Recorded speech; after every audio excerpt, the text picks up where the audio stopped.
සුරේන් කොහමද? අවුලක් නැහැ. සර්ට කොහොමද?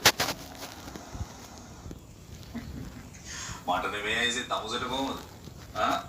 තමුසට නම් දැන් ඉතින් ජය ඇති නේද? ජය වෙච්ච විදිය ගන්න කියලා වැඩක් නැහැ සර්. කරගත්ත මෝඩකම කියලා හිතෙන. ඒ මොකද ඇයිසේ? රස්සාවේ අගේ දැන් තමයි සර් හරියටම තේරෙන්නේ. ඇයි එහෙම කියන්නේ? තමුසේ බෞගේ දවස්වල ගත්ත ලොරිය තාම තියෙනවනේ.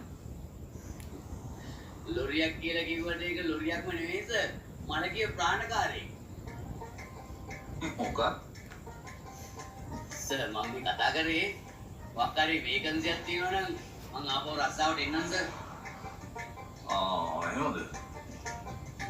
එහෙනම් තමුසේ ලොරියත් අරගෙන මෙනවලු. මම තමුසේට ඩිලිවරි ජොබ් එකක් සෙට් කරා. මොකද කියන්නේ? ආපෝ මාමන්ඩි වලකට එන්න බෑ සර්. මාමන්ඩි නෙමෙයි ඇයිසේ තමුසේ කියලා ගෙනවකෝ. ඒ ලොරිය තමයි සර් මං කියන්නේ. තමුසේ දීලා තින්නේ. අනේ නෑ සර්. හරි. තමුසේ ඇවිල්ලා මාව හම්බ වෙනවා. පින් සිද්ධ වෙනවා සර්. පින් සිද්ධ වෙනවා. Thank you sir. Thank you.